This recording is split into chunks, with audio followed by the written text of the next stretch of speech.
talk about something my grandmother told me for years and years.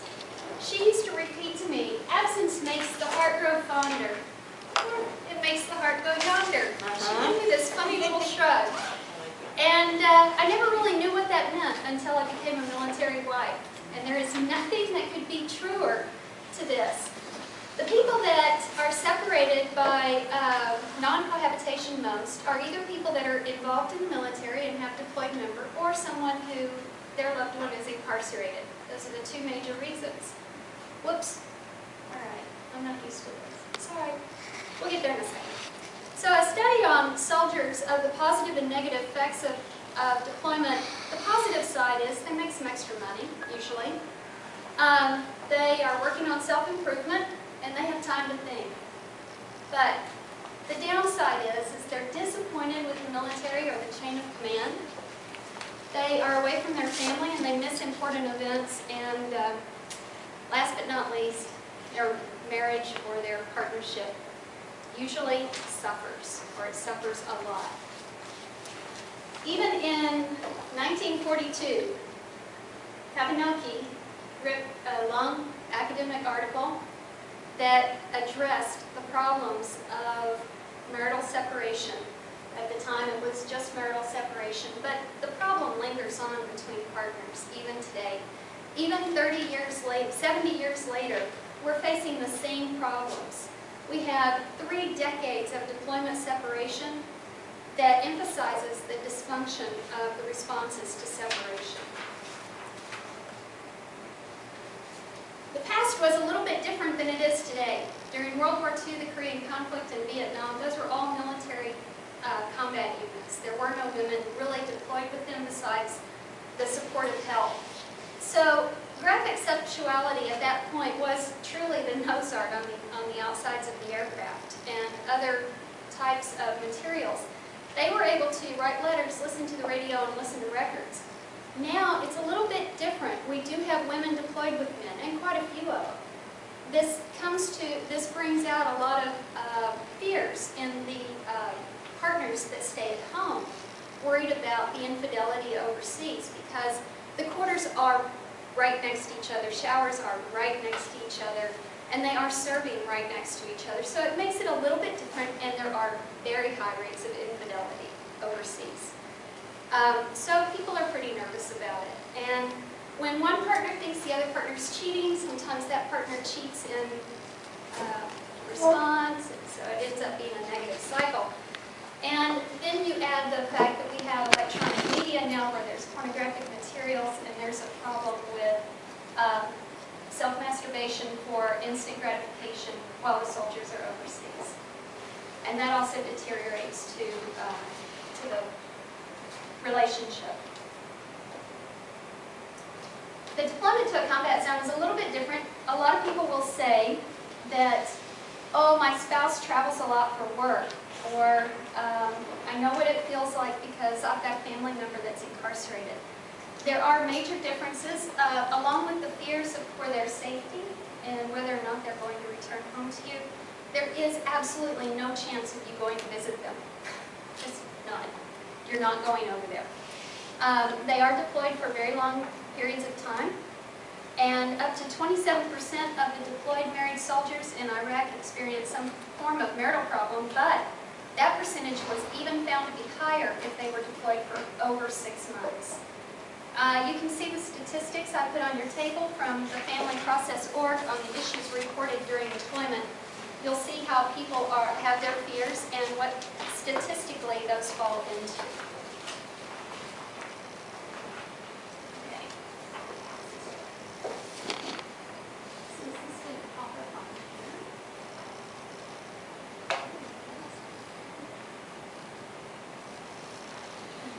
So copy it and then get out of the slideshow. So right. Yeah. There you go. That's okay. This worked on the computer. Yeah, I don't know why. Do you have a Mac at home? Well, I have. No, I have. Yeah, sometimes the hyperlinks don't hyperlink. I don't know. And then you can. This is 1 minute. It'll be done. 1 minute. that life is short and that not to take anything for granted. I would say that being deployed the second time around, having a family, and my relationship with my son's father did fall apart when we came back. But it was more along the lines of I wanted him to be happy too, and I think that everybody should be happy. So I let him go because I didn't think I could fulfill that for him at that point. So trying not to be selfish in my own mind, I took that statement of life is too short to the next extreme, which meant to let him go so he could find happiness.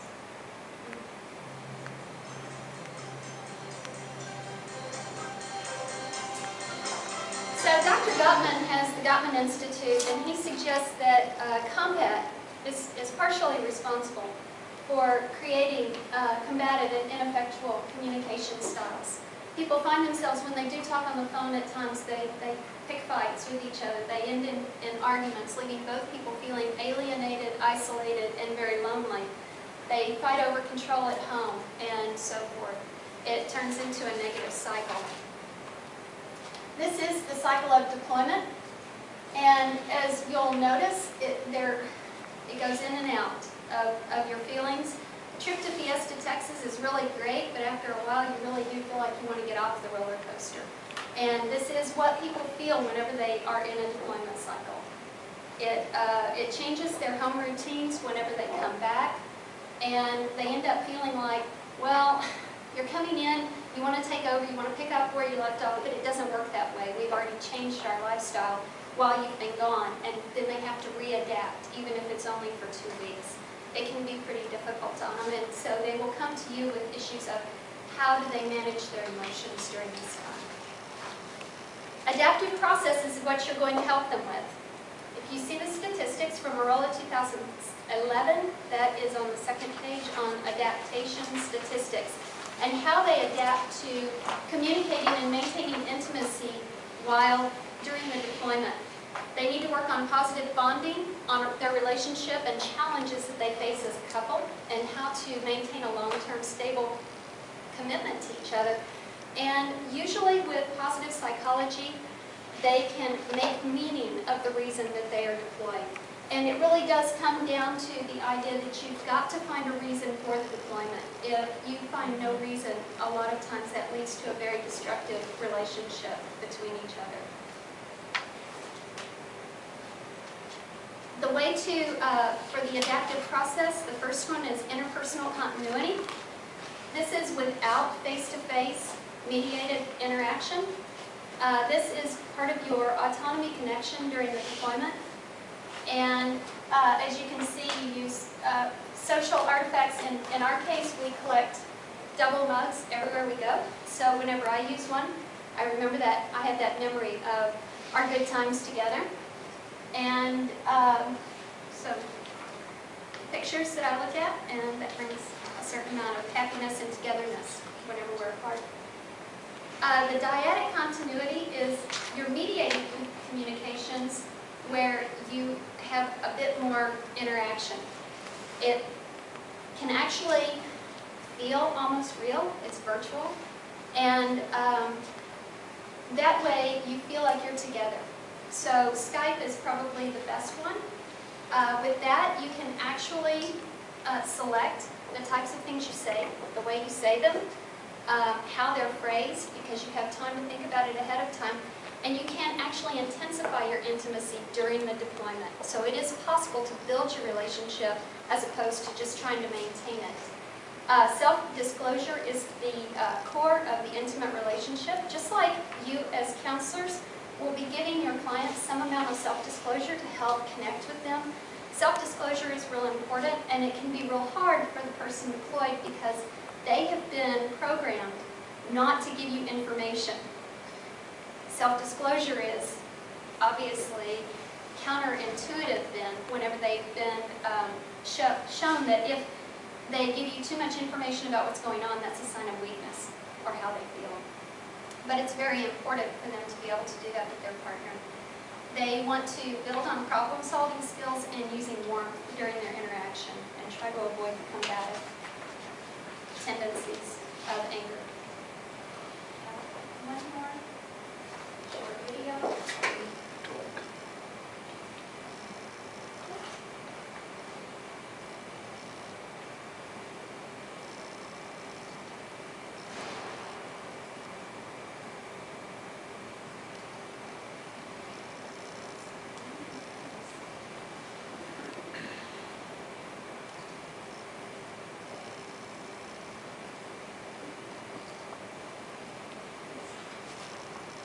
This is another soldier's take on how he stayed connected during his deployment. I think before soldiers deploy, as much as we don't want to, I think we have to answer the hard questions for ourselves. If my worst fears are realized, is my family prepared? Am I prepared? Do I have unfinished business that I need to take care of? Will my family be financially ready? And then once we've addressed those questions, I think we can move out with greater confidence and actually decrease the likelihood that that fear will be realized because we'll be focused on our job. I'd also recommend that they really try to be creative in how they're going to stay in touch. There's a lot of ways that soldiers are finding to stay in touch while they're deployed.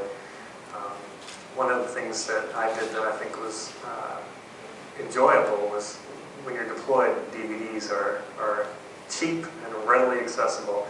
And on occasion, I'd buy 2 copies of the same one, send one home.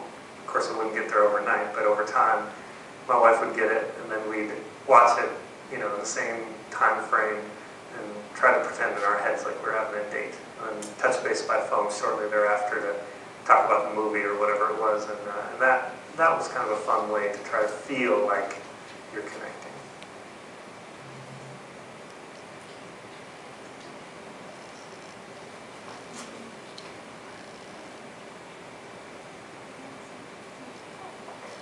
So the other way is through network continuity, where you involve the community to help you get through the deployment. The only downside to this is that family members sometimes complain that someone that they know might remind them of the distance or the dangers. They watch the news and then they call them up, "Oh my goodness, did you just see what just happened?" And that is completely not helpful to the person at home. There are family readiness groups that are military style that people belong to that can help them through the process. And keeping a journal is known to also help to write down your feelings. The treatment methods that are available, pre-deployment, post-deployment, is behavioral couples therapy, understanding each other's experiences during the separation, and couple counseling with emotion-focused therapy. Gottman Institute is now saying that within the next year they should have an internet-based social skills program that you can take. It is not available right now. I looked on their website, but he talked about it in the 2011 article. And that may be available for people in the future to help learn how to cope with these issues. The military issues are very different, and if you have a military client, it warrants research on what this is all about on the deployment cycle, because so many of them, especially with National Guard, don't know what to expect for the 12 months that their spouse is going to be gone, because with National Guard, these are actually civilians that have volunteered, so they normally don't have a lot of military experience. These are my references. I'm ready for questions. And Cindy, do you want to go ahead and set up while Peggy takes questions? Yes, I'm curious. While they're deployed, is there like a therapist available there with them, or is it just chaplain services?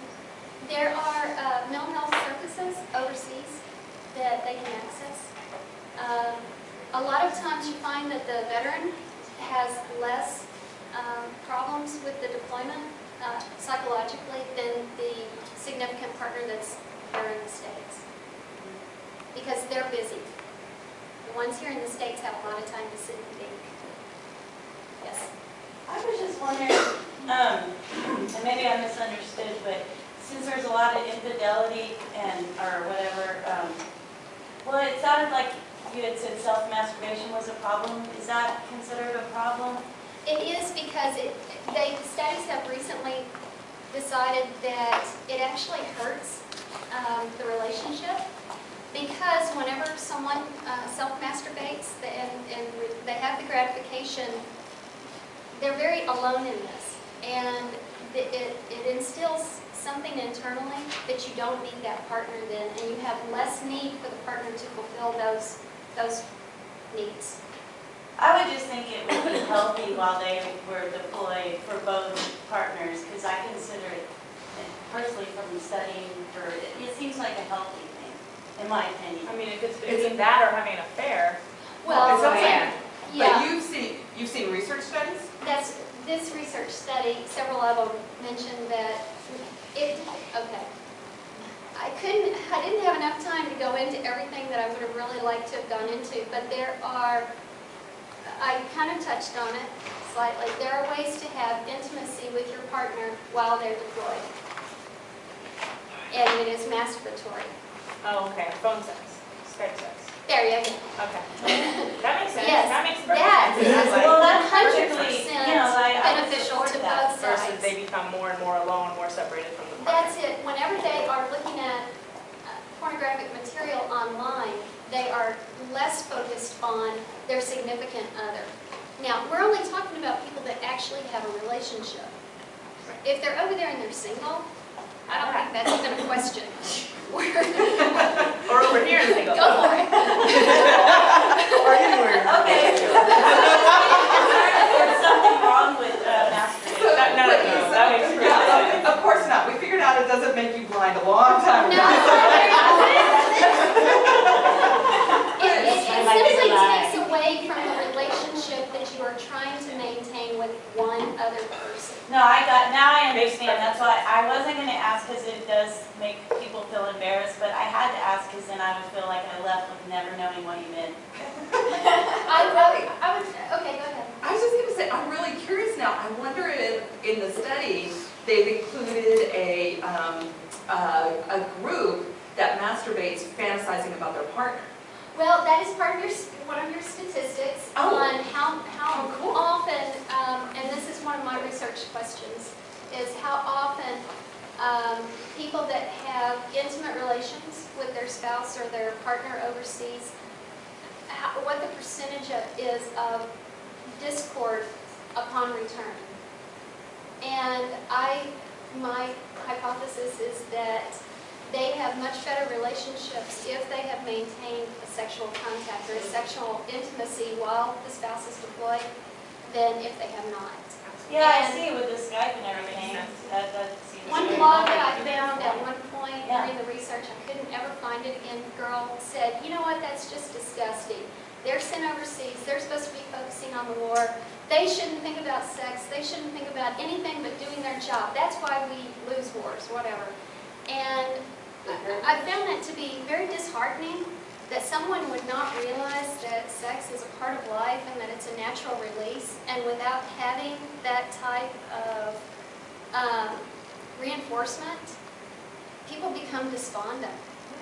And our soldiers, more than anyone, have a lot of adrenaline that they need that type of release. No, I And agree. Totally. Yeah, that blogger just wasn't understanding human health and development, because of course it doesn't work that way. Right. We want them relaxing In a and healthy having way. rich And relationships. they have, that's and it. I mean, sex. if they have nothing to come back to, Right. there's nothing. They have to make meaning, which is a lot of this. So, Yes. okay. Beautiful. Thank you.